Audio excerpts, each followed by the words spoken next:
السلام علیکم ورحمۃ اللہ وبرکاتہ۔ سبق نمبر 7، حروف مدہ۔ اچھا، یہ دیکھیں پہلی لائن میں جو بلو سا لکھا ہوا ہے ڈاٹ کے درمیان، اس علامت کو جزم کہتے ہیں۔ جس حرف پر جزم ہو اسے ساکن کہتے ہیں۔ اب یہ جزم اگر واؤ کے اوپر آئے گی تو وہ واؤ ساکن ہوگا، یا کے اوپر آئے گی یا ساکن ہوگا، یعنی جس جس پہ یہ آتا رہے گا اس کو ساکن کہیں گے، ٹھیک ہے۔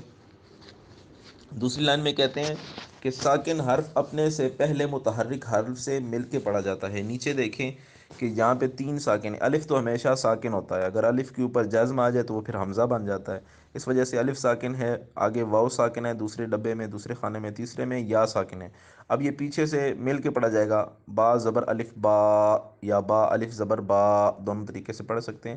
با وا پیش بو یا با پیش وا بو، جس طرح آسانی لگے اس طرح پڑھیں، ٹھیک ہے۔ با پیش وا بو، اسی طرح با زیر یا بی، ٹھیک ہے۔ یعنی یہ اکیلے نہیں پڑھا جائے گا، پیچھے سے مل کے پڑھا جائے گا متحرک سے۔ حروف مدہ 3 ہیں۔ یہ والا سبق زیادہ یاد کرنے والا ہے کہ اکثر قرآن کریم میں جو غلطیاں لوگ کرتے ہیں وہ حروف مدہ کی کرتے ہیں، ٹھیک ہے۔ جہاں نہیں لمبا کرنا ہوتا وہاں لمبا کر دیتے ہیں، اور جہاں لمبا کرنا ہوتا ہے ایک الف کے برابر وہاں پہ نہیں کرتے، ٹھیک ہے۔ حروف مدہ 3 ہیں، الف واؤ اور یا، ٹھیک ہے۔ الف واؤ اور یا حروف مدہ کتنے ہیں؟ 3 ہیں، الف واؤ اور یا۔ الف سے پہلے زبر ہو تو الف مدہ ہوگا، جیسے با ساکن، با واؤ ساکن۔ یہ نیچے مثال آپ کو سمجھ آ جائے گی، یہ دیکھیں پہلے خانے میں کہ الف ساکن ہے، اس سے پہلے با کے اوپر زبر ہے، یعنی الف ساکن، الف ساکن ہی ہوتا ہے، صرف الف کہیں، الف سے پہلے زبر آ گئی، ٹھیک ہے، تو ہم کہیں گے یہ الف مدہ ہے۔ دوسرے میں لکھا ہوا ہے کہ یا ساکن سے پہلے، واؤ ساکن سے پہلے پیش آ جائے، دوسرا ہے واؤ ساکن سے پہلے پیش آ جائے تو وہ واؤ مدہ ہوگا۔ دوسرے خانے میں دیکھیں واؤ ساکن ہے، اس سے پہلے پیش ہے۔ اب واؤ ساکن سے پہلے حرف نہیں دیکھنا کہ با ہے، تا ہے، جیم ہے، کیا ہے، صرف واؤ ساکن سے پہلے آپ نے حرکت دیکھنی ہے۔ جس طرح الف ساکن سے پہلے پیچھے آپ نے دیکھا پہلے خانے والے میں کہ الف ساکن سے پہلے، الف ساکن ہی ہوتا ہے، الف سے پہلے آپ نے دیکھا با، با کو نہیں دیکھا، ٹھیک ہے۔ الف سے پہلے آپ نے کیا دیکھا ہے؟ حرکت کو دیکھا ہے، حرکت کیا ہے؟ زبر ہے۔ اسی طرح واؤ ساکن سے پہلے با کو نہیں دیکھنا، بلکہ واؤ ساکن سے پہلے پیچھے جو ہے وہ حرکت کو دیکھنا ہے۔ واؤ ساکن سے پیچھے کیا ہے اس کی حرکت؟ وہ با متحرک ہے، یعنی با کے اوپر پیش ہے۔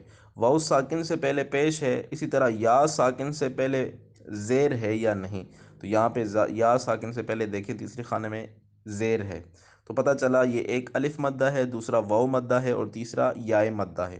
اب کہتے ہیں حروف مدہ کو ایک الف یعنی 2 حرکات کے برابر کھینچ کر پڑھیں۔ ایک الف یا 2 حرکات کے برابر ان کو کھینچ کے ایسے پڑھنا ہے کہ با زبر الف با، یہ ایک الف یا 2 حرکات کے برابر ہو گیا۔ اس کو پہچاننے کا طریقہ یہ ہے کہ آپ نے ایک الف کے برابر لمبا کیا ہے یا نہیں، وہ یہ ہے کہ آپ اپنی مٹھی بند کریں، مٹھی بند کرنے کے بعد آپ کی جو شہادت کی انگلی ہے وہ آپ اس کو کھولیں گے، جب وہ بالکل سیدھی ہو جائے تو سمجھے ایک الف کی مقدار، نارمل مقدار میں آپ نے اس کو کھولنا ہے، ٹھیک ہے۔ اب دیکھیں ساتھ ساتھ کھولیں، با زبر الف با، انگلی بالکل سیدھی ہو گئی، بند ہو جائے، آواز بند کر دیں۔ با زبر الف با، با پیشوا بو، با زیر یا بی، ٹھیک ہے۔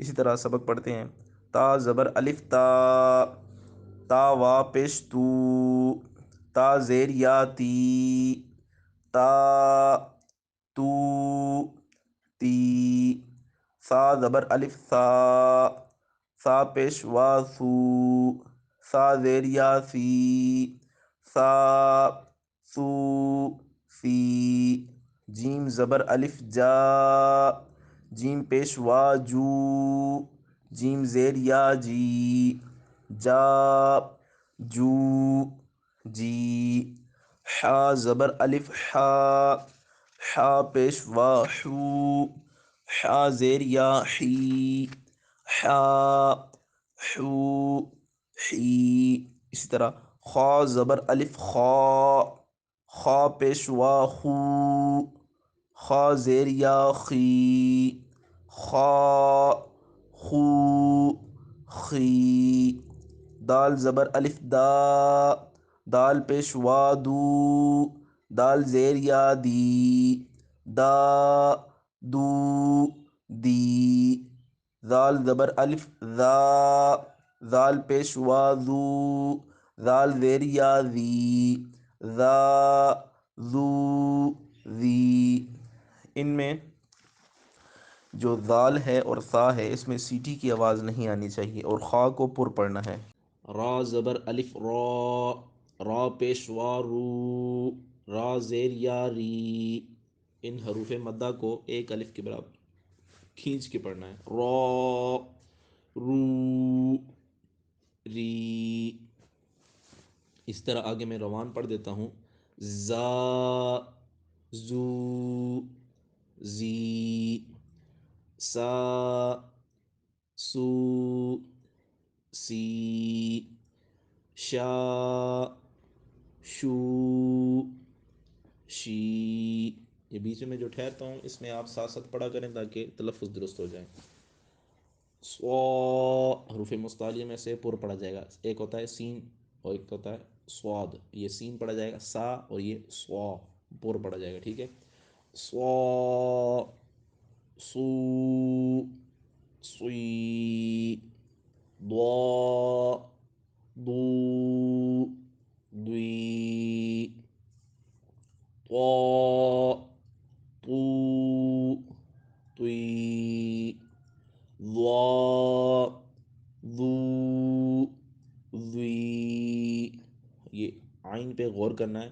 آ، ایک ہوتا ہے آ سیدھا سیدھا، شروع میں تھوڑی سی لچک دینی ہے۔